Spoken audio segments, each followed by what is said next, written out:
सैयद जफर इस्लाम से सवाल पूछ लेता हूं। सुशील पंडित जी, उसके बाद मैं आ रहा हूं आपके पास इसी सवाल को लेकर। सैयद जफर इस्लाम, मुलाजमों को धमकी देते हैं कि आप ज्वाइन नहीं करेंगे तो आपकी तनख्वाह बंद कर देंगे। कांग्रेस पार्टी अगर इस तरह की बात कहती है तो ऐसा है जैसे खुद ही बिगुल बजा रहे हैं। सारी घटना इनके समय में हुई, इनकी सरकार रही, उनकी सरकार के समय जितना प्रोत्साहन आतंकवादियों को मिला है शायद कभी नहीं मिला हो। आतंकवादी संगठन के लोग पाकिस्तान एम्बेसी में अगर कोई फंक्शन होता था उछलते कूदते पहुंच जाते थे। आज जरा बताइए, कोई ऐसा संगठन पहले तो दिखता नहीं है, सामने जो धरातल पे दिखता नहीं है, छुप छुप के ये वारदात करते हैं।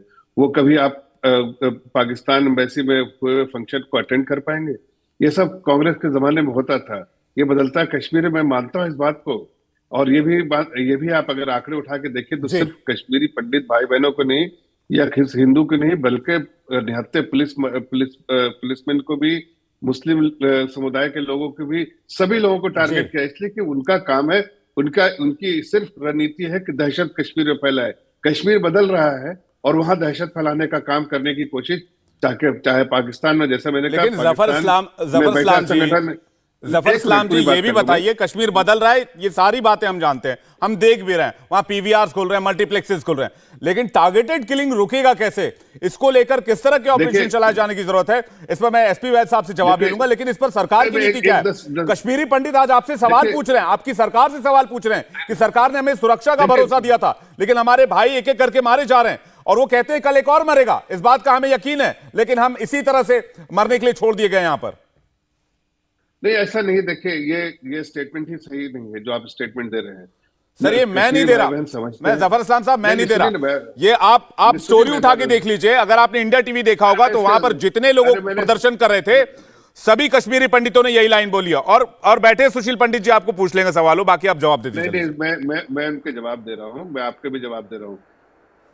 आप एक डिस्टर्ब एरिया को अगर आप ठीक कर रहे हैं, जो सालों साल से डिस्टर्ब रहा है, जिस लेवल पे जो डिस्टरबेंस रहा है, बगल में पड़ोसी मुल्क जो है वो आतंक फैलाने के लिए पुरजोर कोशिश करता है, हर वक्त वहां हर तरह के साधन दे रहा है। आपने एसपी वैद साहब को सुना, वो डीजीपी रह चुके हैं, उन्होंने कहा कि किस तरह की तकलीफों के साथ हम वहां पर उसके बाद जो मुस्तैदी से जो आतंकवाद को खत्म करने की कोशिश कर रहे हैं, ऑल आउट जो है एफर्ट जो है हमारा जो है वो कामयाब रहा है। आज ये है कि स्ट्रेटेजी थोड़ा सा उनकी चेंज हुई है, लेकिन उसके लिए भी हम जो सिक्योरिटी मेजर्स जो है लिए जा रहे हैं।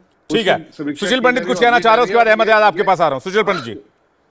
और मैं सिर्फ इतना आपको आश्वासन दिलाना चाहता हूं कि कश्मीर बिल्कुल टेरर फ्री होके रहेगा। ठीक है, सुशील पंडित भाई सुशील पंडित जी हैं, उनकी चिंता बिल्कुल सही है, लेकिन मैं उनको भी आश्वासन दिलाना चाहता हूं कि हमारी सरकार ने जिस तरह के काम किए हैं, शायद सपना में बाकी लोगों ने सोचा भी नहीं था कि कश्मीर में इस तरह की तब्दीली जो आएगी, इस तरह का चेंजेस जो आएगा। ठीक है, अब बेहतर हो रहा है। ठीक है, ठीक है जफर इस्लाम साहब। सुशील पंडित जी बोलिए, आप बोलिए सुशील पंडित जी। हाँ, इतनी हत्याएं होंगी, टारगेटेड किलिंग होंगी सरकार में। सुशील पंडित जी। विवेक जी, हैंड ग्रेनेड ये स्मॉल वेपन नहीं माना जाता है जी, ये कंसील्ड वेपन ऑफ वायलेंस नहीं माना जा सकता है, ये वेपन ऑफ वॉर है हैंड ग्रेनेड। आप सोते हुए पर दूर से एक हथगोला फेंकें और हम लोग कह रहे हैं कि घाटी इस वक्त आयुध से, अस्त्र शस्त्र से पटी हुई है और आप बरामद नहीं कर रहे हैं, आप कॉम्बिंग ऑपरेशन नहीं कर रहे हैं, आप कैसो और कैडो त्याग चुके हैं, आपने शहरों से बंकर हटा लिए हैं, आप नाकों पर चेकिंग नहीं कर रहे हैं, आइडेंटिटी कार्ड्स नहीं ढूंढ रहे हैं, लोगों की जामा तलाशी नहीं ले रहे हैं। आपने आज तक कितने लोग पकड़े हैं हथियार के साथ घूमते हुए? यही वजह है कि लोग जेब में हथियार रख के चुपचाप चले आते हैं, जिसे मारना होता है मारते हैं और चुपचाप गायब हो जाते हैं।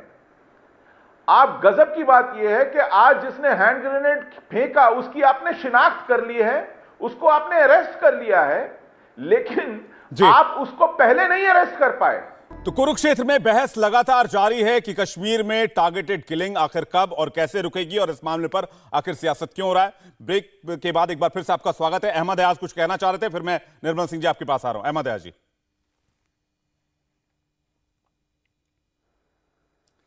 देखिए, मैं पहले भी ये कह चुका हूँ, 1990 में जिसकी भी गवर्नमेंट थी, चाहे वो जनता दल की थी या और किसी की थी, उस वक्त भी एक पुलिस वाला ही, एक सिक्योरिटी वाला ही हालात का मुकाबला कर रहा था। उसके बाद अगर कांग्रेस बीच में आई वो भी सिक्योरिटी वाला ही मुकाबला कर रहा था, और आज भी सूरत हाल वही है, वही सिक्योरिटी वाला सड़क पर या किसी जगह पर हालात का मुकाबला कर रहा है।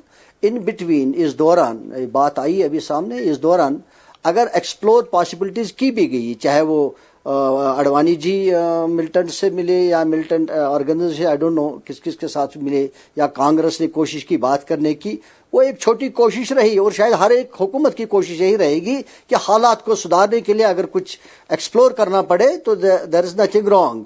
तो लेकिन आज की सिचुएशन जो है, आज हम सिनेमा खोल रहे हैं और आज हम और कुछ ऐसे तदाबीर कर रहे हैं, जैसे शराब की दुकानें खोलने जा रहे हैं, तो इससे बुनियादी सूरत जो है, ज़मीनी हकाइक जो है वो बदलने वाले नहीं है।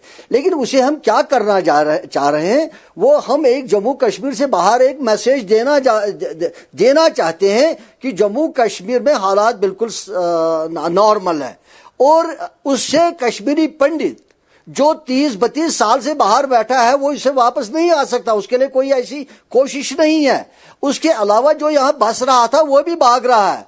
शराब दुकान खोलने से, सिनेमा खोलने से उसके हालात में कोई तब्दीली नहीं आ रही है, लेकिन हुकूमत के लिए या किसी पॉलिटिकल पार्टी के लिए एक फायदा बन सकता है बाहर कि भाई हमने जम्मू कश्मीर में हालात ठीक किए, वहां हालात सिनेमा भी खुल रहे हैं, और आम लोग वहां का बाहर का ये समझेगा शायद वहां हालात ठीक नहीं है। ठीक है, जी मुद्दे पर आइए। लेकिन एक बात जो मैं आपको कहना चाह रहा था, आप मिलिटेंसी शब्द का यूज क्यों करते हैं, आप टेररिज्म क्यों नहीं बोलते?